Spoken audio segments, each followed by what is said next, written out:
Hello दोस्तों। उम्मीद है कि आप सब ठीक हो। मैं इस वीडियो के माध्यम से आपको ये बताना जा रहा हूँ कि आप एक्सटेंशन कैसे ले सकते हैं। एक्सटेंशन लेने के दो तरीके हैं। सबसे पहले मैं तो ये बता दूँ कि ये वीडियो को बनाने से पहले मैंने नॉर्मल कैंडिडेट्स के साथ साथ फिज़िकल हैंडीकैप्स का भी ध्यान रखा है। इस वजह से जो भी हार्ड ऑफ हियरिंग और डेफ कैंडिडेट्स हैं, hard of hearing and deaf candidates, उनके लिए मैं हर वर्ड को प्रॉपरली प्रोनाउंस करूँगा, क्योंकि बहुत सारे हार्ड ऑफ हियरिंग कैंडिडेट्स जो होते हैं वो हेडफोन के माध्यम से प्रॉपरली सुन सकते हैं। साथ ही साथ जो कम्प्लीटली डेफ है उनके लिए इंग्लिश सब्स्टिट्यूट दिया हुआ है, इंग्लिश में लिखा हुआ है, तो ये उनके लिए हेल्प करेगा। और जो कलर ब्लाइंडनेस कैंडिडेट्स है उनको भी मैंने काफ़ी ध्यान में रख के ये वीडियो बनाया है। Colour blindness candidates mostly different colours देख नहीं सकते हैं, लेकिन ब्लैक वाइट वो प्रेफरेबल करते हैं, इसलिए ये video normally black and white colour में बनाया गया है। साथ ही साथ जो कम्प्लीटली डेफ एंड डम है, जो सुन नहीं सकते और बोल नहीं सकते, वो इस वीडियो को देखकर समझ सकते हैं, क्योंकि इसमें हर चीज़ें, हर की पॉइंट को लिख के मेंशन किया गया है। और जो कम्प्लीटली ब्लाइंड और लो विजन वाले कैंडिडेट्स हैं उनके लिए जहाँ ज़रूरत होगा मैं जूम करके उन्हें ये चीज़ शो करूँगा, पर मोस्टली मैं उन्हें ये कहना चाहूँगा कि वीडियो किसी से दिखा लें या तो वो सुन के इस वीडियो को समझें और लिखने के वक्त वो किसी का सहारा ले। साथ ही साथ जो कैंडिडेट्स हिंदी प्रेफर करते हैं, जो कैंडिडेट्स हिंदी भाषा को पसंद करते हैं, हिंदी भाषा में बात करते हैं, उनके लिए मैं हिंदी में बोल रहा हूँ। और जो इंग्लिश में चीज़ें समझते हैं उनके लिए इंग्लिश में लिखी हुई है, तो ये सारे कैंडिडेट्स को ओवरऑल हेल्पफुल करेगी। चलिए तो आगे बढ़ते हैं। एक्सटेंशन, दो तरह के एक्सटेंशन होते हैं। आप डीवी के पहले भी एक्सटेंशन ले सकते हैं, या डीवी के दौरान भी आप एक्सटेंशन ले सकते हैं ज्वाइनिंग से पहले। तो पहले हम लोग देखते हैं कि डीवी से पहले हम लोग एक्सटेंशन कैसे ले सकते हैं। तो डीवी से पहले एक्सटेंशन मतलब डॉक्यूमेंट वेरिफिकेशन को अटेंड करने से पहले एक्सटेंशन कैसे लिया जा सकता है। पहली बात तो हमने डीवी करवाया नहीं, तो हमें पता नहीं है कि हमारा रिस्पेक्टिव अथॉरिटी है कौन। तो हम क्या करेंगे, हमारा जिस जगह से कॉल लेटर आया है, अटेस्टेड आया है, उस ईमेल आईडी में हम अपना एक्सटेंशन लेटर भेजेंगे। साथ ही साथ हम अपना वही सेम लेटर को स्पीड पोस्ट या रजिस्टर पोस्ट के माध्यम से उस ऑफिस को भेजेंगे। अब बात यहाँ पे ये आ रहा है कि हम लोग जब मेल कर रहे हैं तो स्पीड पोस्ट और रजिस्टर पोस्ट में क्यों भेज रहे हैं, क्योंकि अब आप सेंट्रल एम्प्लॉय हैं, आप लोग को हर चीज़ का हार्ड कॉपी देनी होगी।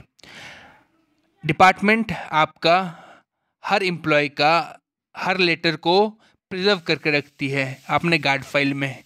जब ज़रूरत पड़ता है तो प्रूफ के तौर पे वो उसे रीचेक करती है या उसे दिखाती है। इसलिए डीवी का पहले एक्सटेंशन लेने के लिए आप हैंड रिटन या टाइप लेटर करके मेल में उनका भेजें, जिस मेल में से आपको प्रोविजनल कॉल लेटर आया था या बाय पोस्ट जिससे आया था। अब हमने तो डिपार्टमेंट ज्वाइन नहीं किया, तो how could I come to know to whom behalf we need to write the letter. किसको हम लेटर लिखेंगे, ये हमें कैसे पता चलेगा। तो आपका कॉल लेटर जो आया होगा मेल के माध्यम से या पोस्ट के माध्यम से, उसके टॉप में आप देख सकते हैं, जैसे कि यहाँ पे मैंने एग्जांपल के तौर पर दिया है गवर्नमेंट ऑफ इंडिया, नीचे लिखा हुआ गवर्नमेंट इंडिया, तो office of principal chief commissioner of income tax West Bengal, ये आईटी इनकम टैक्स डिपार्टमेंट में जिनके जिनके जॉब हुई होंगी उनके हेड होते हैं principal chief commissioner of income tax. तो वो उन्हें सारा लेटर थ्रू प्रॉपर चैनल लिखता है। जैसे हम लोग का हो गया ministry of communication, department of post, यहाँ पे हमारा सुपरिटेंडेंट ने ये लेटर मुझे भेजा था, मान लीजिए प्रोविजनल कॉल लेटर, तो मैं सुपरिटेंडेंट को रिटर्न बैक अपना एक्सटेंशन लेटर भेजूंगा।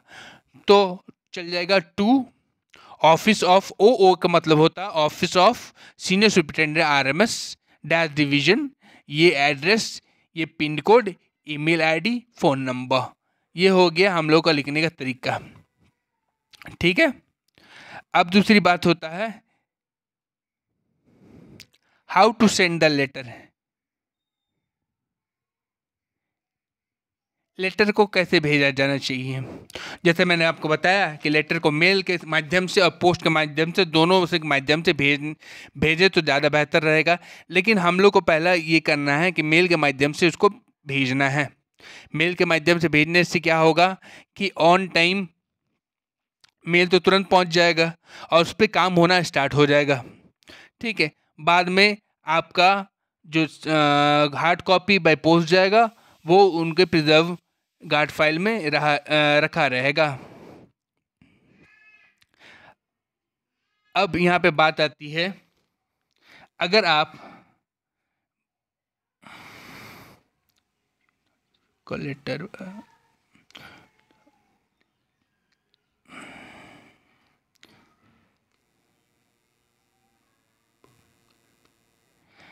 For fast outcome, it is better to first send the letter at the email ID through which you receive your provisional call. By chance, if you not receive your call letter and attested by mail, then the mail ID is mentioned at the top of your provisional call letter. हाँ, अगर आपको यहाँ पे ये कहा जा रहा है कि आप जिस ईमेल आईडी से लेटर आपको मिला वो सब उसी को रीबैक आप सेंड करिए अपना प्रोविजनल कॉल लेटर। अगर बाय चांस आपको मेल से माध्यम से नहीं मिला, पोस्ट के माध्यम से मिला, तो पोस्ट के माध्यम से मिला तो टॉप में, जैसे कि इसमें दिखाया था, टॉप में लिखा हुआ है यहाँ पे कि किसको हमें लेटर करनी है और यहाँ पे ईमेल आईडी भी मेंशन किया हुआ है। ये ईमेल आईडी जैसे कि हर एक में होगा, यहाँ पे भी ईमेल आईडी है, यहाँ पे ईमेल आईडी है। तो उस ईमेल आईडी के माध्यम देख रहे हैं, जैसे कि उस ईमेल आईडी में हम लोग पहले सेंड करने की कोशिश करेंगे। ठीक है। बाद में बाय पोस्ट उस चीज़ को भेज देंगे। अब ये हो गया कि डीवी के पहले हम लोग एक्सटेंशन कैसे लें।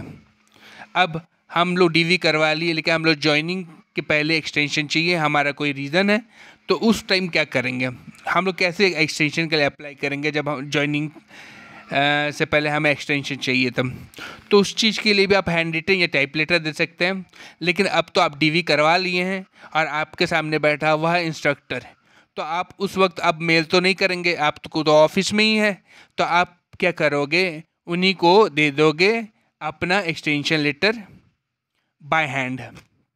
लेकिन मोस्ट इम्पॉर्टेंट थिंग हमें ध्यान रखना है कि हम 2 कॉपी उसका प्रिंट आउट करेंगे उस लेटर का, एक कॉपी हम उन्हें देंगे और एक कॉपी हम रिसीव करेंगे। अब बात यहाँ पे आ रहा है कि रिसीव कॉपी क्या होती है। रिसीव कॉपी वो होती है, सेम जो कॉपी आपने उन्हें दिया उसकी का कॉपी होता है, उसमें उन्होंने रिसीव स्टैम्प मारेंगे। रिसीव स्टैम्प के साथ डेट लिखा रहता है कि मान लीजिए आप आज जैसे कि 5 तारीख है, 5 या 6 तारीख है, जो भी है, आज जैसे 5 तारीख है, तो उस रिसीव स्टैम्प में आपका डेट मेंशन रहेगा कि 5 तारीख को ये लेटर मुझे मिला है। और वहाँ पे कोई भी एक authority staff, office assistant post के या कोई भी एक स्टाफ उसमें सिग्नेचर करेंगे कि वो उस पेपर को हैंडल लिए थे। ठीक है। तो ये हो गया आपका ऑन टाइम डीवी के टाइम में कैसे करके हम लोग को एक्सटेंशन देना है। अब यहाँ से दोनों चीज़ सेम हो जाता है। ठीक है। तो how come I comes to know to whom behalf we need to write a letter, ये हो गया।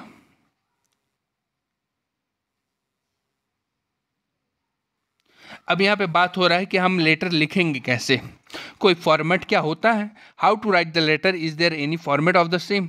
तो हम बताना चाहते हैं कि लेटर लिखने का तरीका सेम ही है जो आपने स्कूल के वक्त में पढ़ा है, जो अभी भी आप लिखते हो, जो पर्सनल लेटर लिखते हो, सब प्रोफेशनल लेटर वही चीज़ है।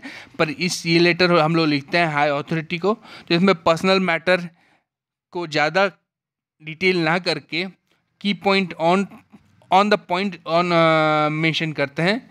जो चीज़ मुझे चाहिए, जो चीज़ की ज़रूरत है, वो मैं मेंशन कर देता हूँ इसमें।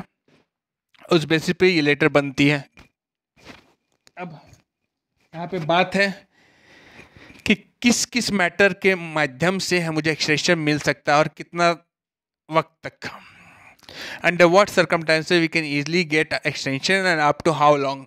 तो सेंट्रल गवर्नमेंट रूल के माध्यम से 7th पे कमीशन में ये लिखा हुआ है कि मैक्सिमम 6 मंथ का एक्सटेंशन मिल सकता है, पर कारण मुद्दा सॉलिड होना चाहिए। That the circumstances should be the up to the mark. अब किस बिहाफ में हमें एक्सटेंशन मिल सकता है?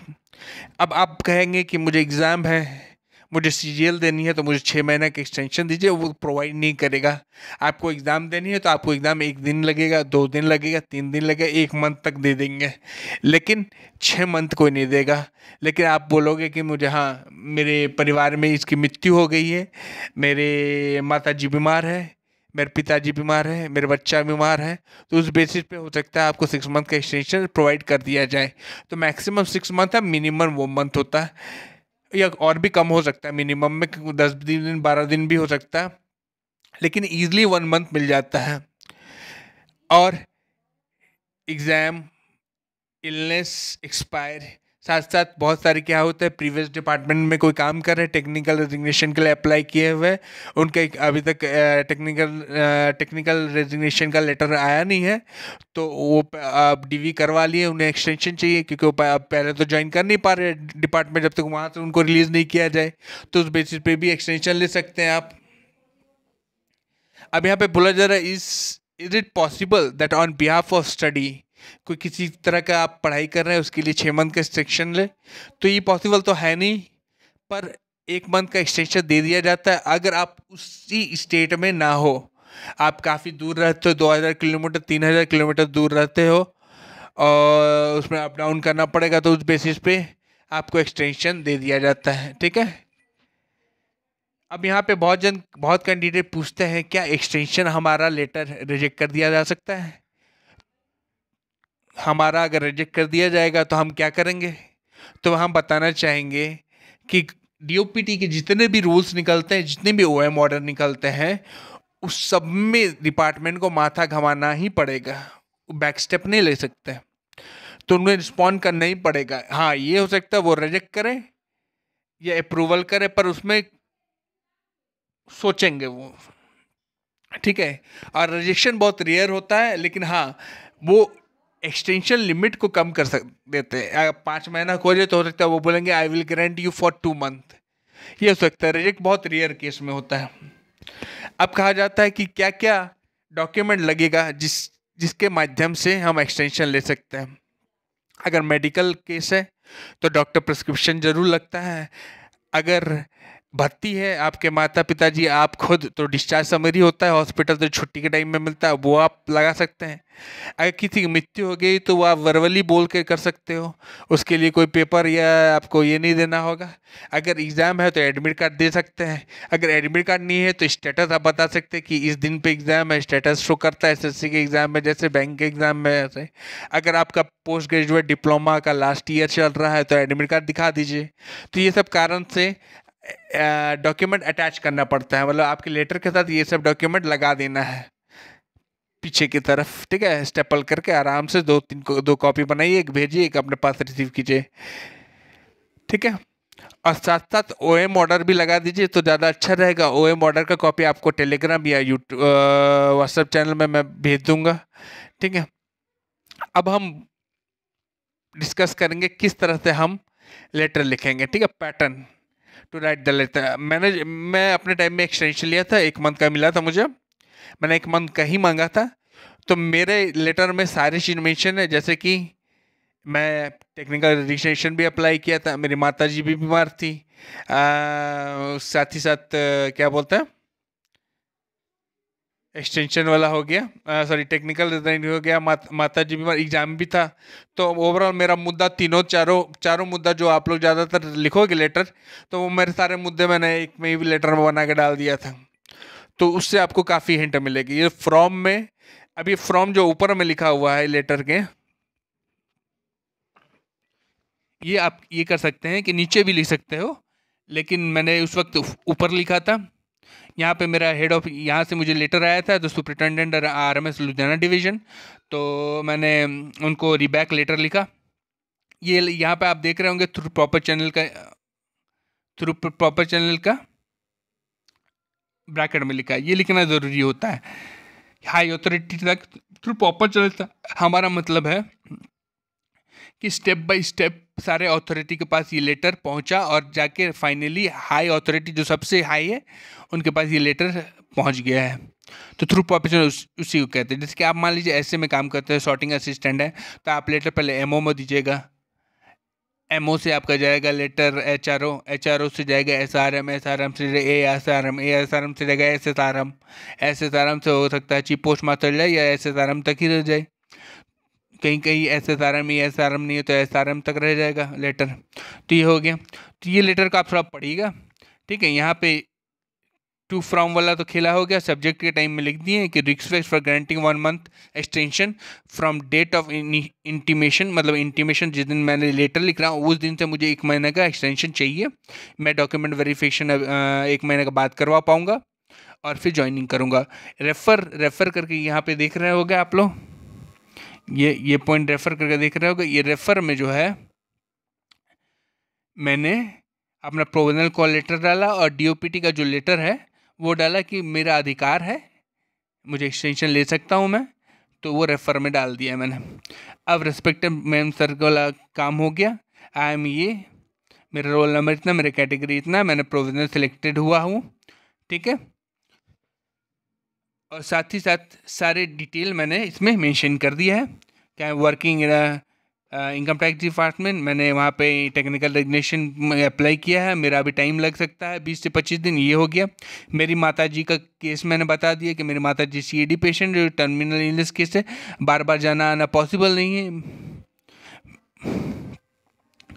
ये हो गया। तीसरा चीज़ मैंने ये बता दिया कि SSC CHSL 2019 का एग्ज़ाम चल रहा है, जिस आने वाला है, अब मतलब वो क्लियर हो चुका है, उसका ओरिजिनल डॉक्यूमेंट का वेरिफिकेशन करना है, ठीक है। साथ साथ CGL 2021 का उस वक्त एग्ज़ाम होने वाला था, तो उसके लिए भी मुझे रहना था। तो ये सारी चीज़ें मैंने डिटेल कर दिया। अब यहाँ पे देख रहे हो आप, इंक्लोज में मैंने सारा चीज़ लिखा है। Document verification, prove, application of draft, principal of mother illness, provisional appointment letter, सारा चीज़ ये सारे मैंने मेंशन किया है। और ये सारी का अटैच कॉपी मैंने लगाया, जेरॉक्स कॉपी मैंने लगाया है। अब कहा जा, यहाँ पे दिक्कत ये है कि लेटर वेटर तो सब बना दिए, अब हम लोग भेजते हैं मेल में तो गलत हो जाता है। क्यों गलत होता है? क्योंकि मेल में हम लोग भेजते हैं और मेल में हम लोग गलत तरीके से मेल भेजते हैं। बहुत बार क्या होता है, हम लोग या तो सब्जेक्ट पुट नहीं करते या डिटेल समरी में कुछ नहीं लिखते, अटैचमेंट डालें, भेज दिए, पहुंचा कि नहीं पहुंचा भगवान जाने। तो ऐसे करने से क्या होता है, स्पैम में चल जाता है मैसेज, क्योंकि सब्जेक्ट तो मेंशन नहीं है और वो स्पैम देखते नहीं, क्योंकि उनके पास 1000 मैसेज आते हैं एक एक दिन में, डिफरेंट यूनिट से, डिफरेंट अपना जो डिपार्टमेंट का काम होता है उस सबसे।